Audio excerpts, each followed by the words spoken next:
It's had some not very good repairs. It's massive. There's a little bit of an issue there, I can see. It's actually all fell to pieces. That's cracked. It's beginning to delaminate. Wrong clip fixing there. You see the damage to the paintwork. Bumper's cracked as well. They've been glued in. Oh, it's got a little hole in it. Surprising the amount of stone chips. Resprayed door. Right. Oh yes, the bonnet's been off at some point. There should be 2 clips in here. It's been off before, but they're not doing anything. Job keeps growing. Gas struts on the door, they're both shot. There's like animals in there. I thought I got a good deal on this car. In a minute, we're going to find something serious. I believe at some point it's had a full respray.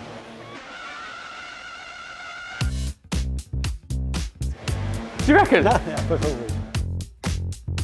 Yeah, for full respray. Was it black? Are we allowed to find out that this car was grey? Look at that now. Look at that. In fact, there's water coming in here. Look at that. The airbox is damaged. Actual water.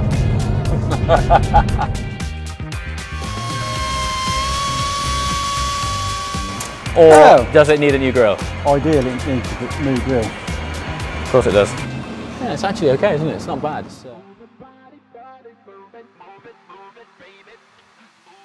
If you're in the market for a pre-owned car, really important that you do the background checks on it to make sure that you're buying something straight. Which is why I'm really happy to have teamed up with today's video sponsor, Car Vertical. So, Car Vertical is the one-stop shop for instant vehicle history and car reports. It's a service that could save you thousands by avoiding costly problems such as mileage rollback and even hidden damage reports.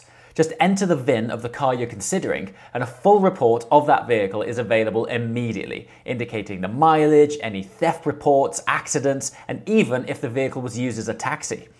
Just a small amount of missing information from a vehicle's history could mean costly repairs down the road, so make sure you know everything about the car before you buy it. But Car Vertical takes things an extra step by verifying the data to confirm its reliability. Additionally, the system is built on blockchain, which means there's no way to fake or even alter the information, so you've got peace of mind knowing the data's accurate.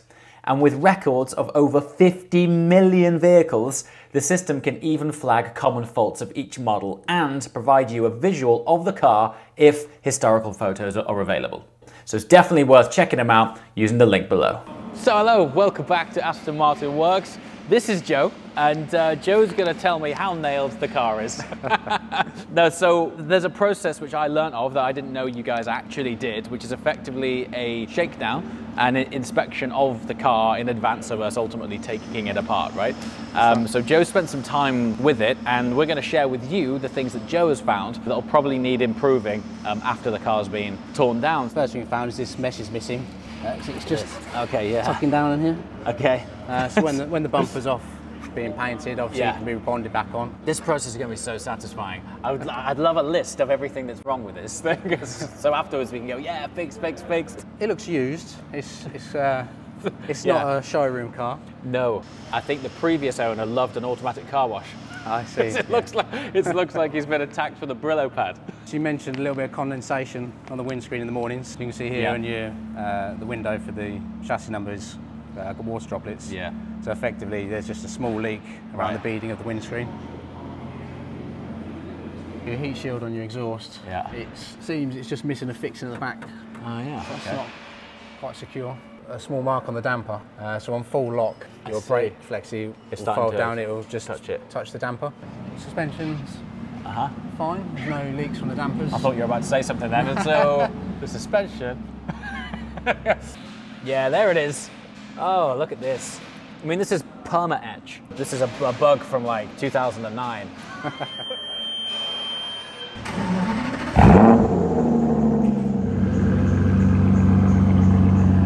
Coming up for 17 years. Really? Wow, that's amazing. So came straight from school.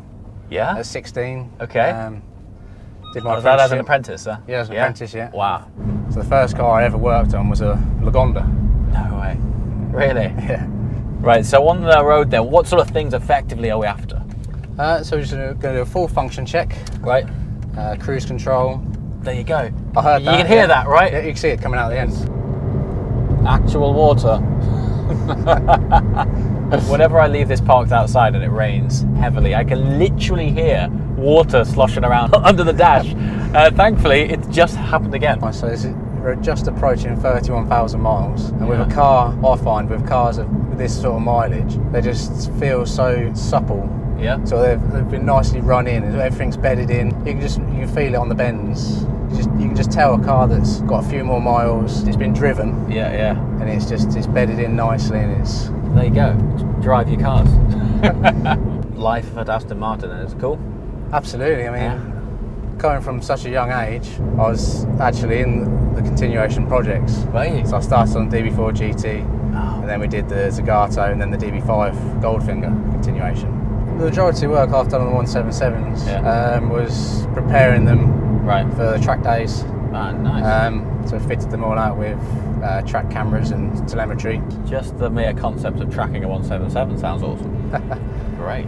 Yeah, we had 3 or 4 of them on the track at once. Really? It's fantastic. Wow.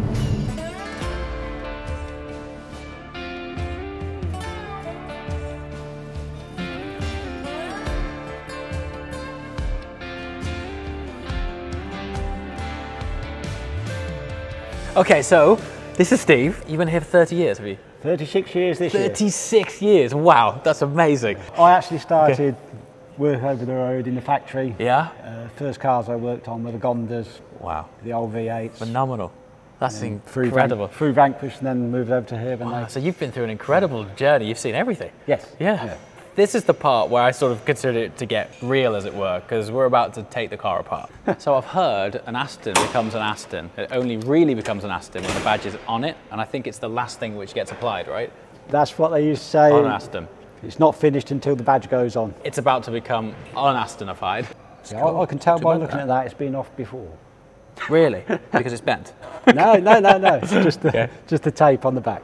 Does that mean at some point it might have had a spray or something? I should say the bonnet's been painted at some point for... There we go.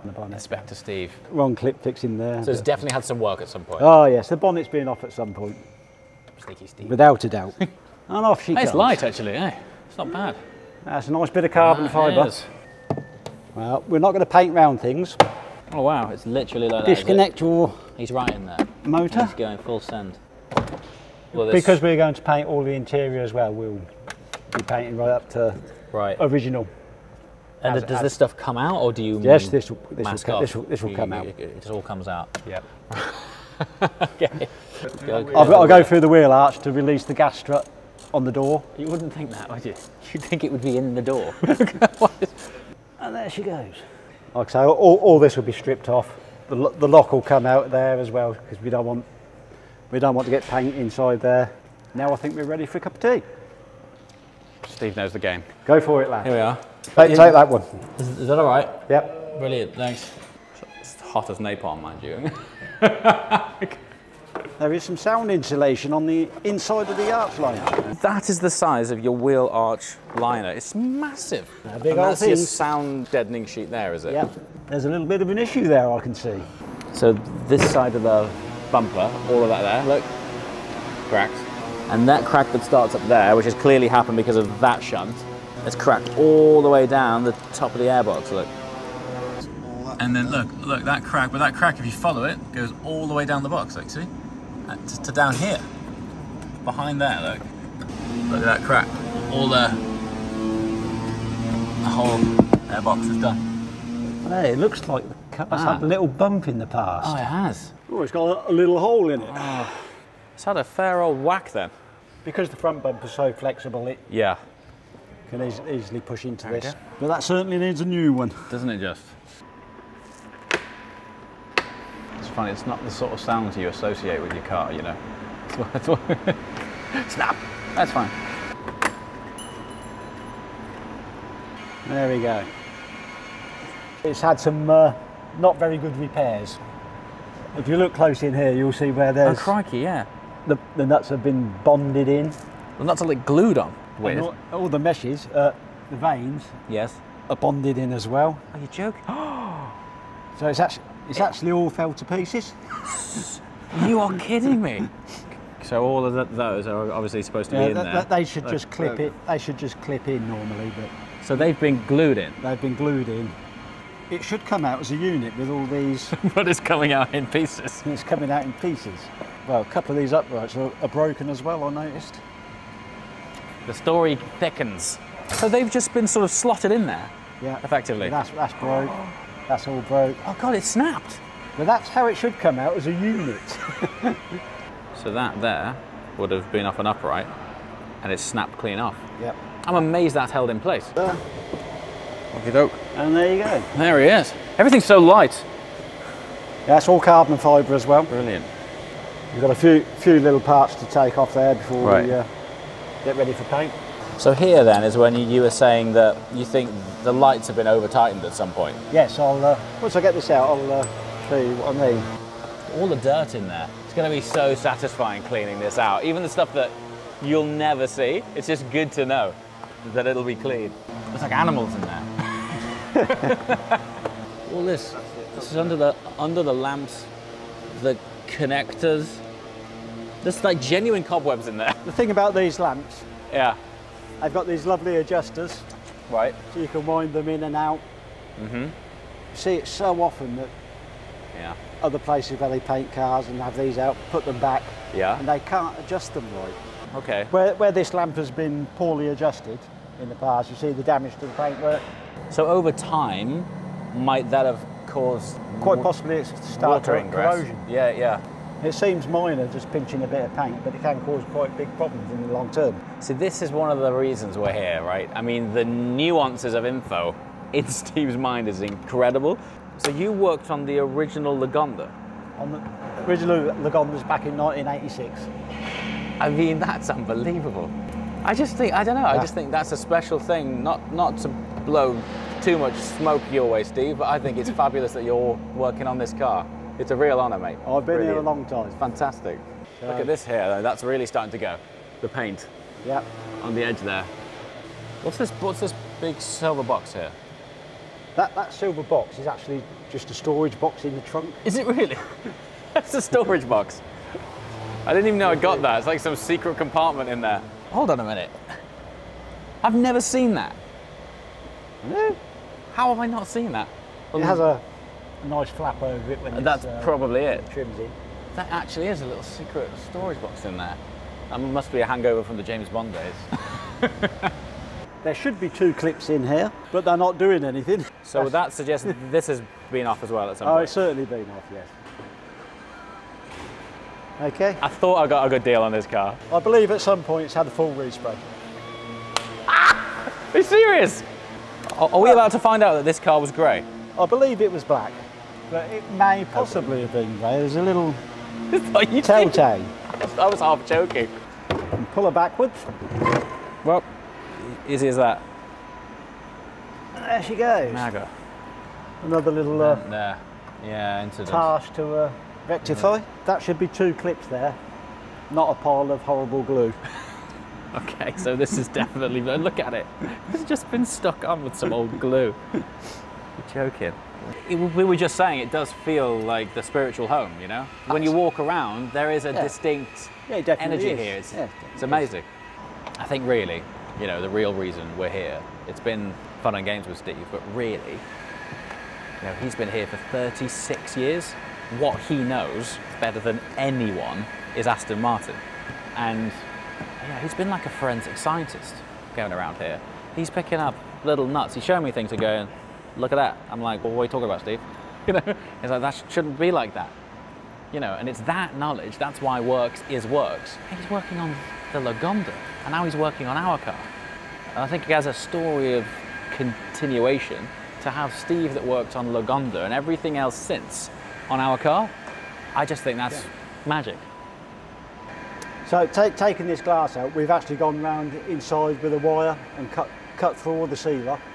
Okay. So now it's not actually attached to the car, it's just needs lifting out now. Always good to put your hand underneath the glass, just in case. Okay, here we go. But there you Look go. at that. That's awesome. And then we can go down. It's upside down. Of course, now you'll be able to see how far the corrosion's... Yes, yeah, of course. Oh, wow. Oh, it's right in there. So it goes right in. Grimy down there, isn't it? So effectively, in order to see that corrosion properly, we've had to take out the glass, and then this seal sits in there, pulled out that, and you can see it goes right in, look. And in here is just this sort of valley of dirt and wet. This is going to be the most satisfying process, getting this all cleaned out, fresh, knowing all that dirt and grime is gone, and then eventually all of that will be sanded down, back to bare, and then painted in our Lennox green. Okay. Okay. Yeah. And if we turn it over, oh, look at the ingress here. Wow. you've got a little bit of a damp problem. I see. Usually you can see a break in the seal if there's nothing obvious. It might actually be underneath. Right. Honestly, when it's rained heavily, you could hear it sloshing around. Oh, big strip down now. It's looking good. Thankfully, subframe seems okay. Otherwise, that would be really, really concerning. But it's fine. It's good. I'll tell you, these screws were slightly corroded, and they should be Torx head screws. The head stripped, trying to undo them. So to get them out, we grind a little slot in them, make them into a slotted screw, so we can get more purchase. Okay, to you? Yep. One DBS sill. Filthy. This is the sort of stuff, this might sound really sad, but I'm really excited to get the stuff you don't see cleaned. That's going to be great. That's all the big stuff. Okay. There's a few little bits we've got to take off these hinges. Right. Basically, that is the car strip nearly ready to paint. Fantastic. Honestly, Steve, it's been fascinating. Thanks so much. Even for letting me try a few screws. It's been a pleasure. Thanks so much.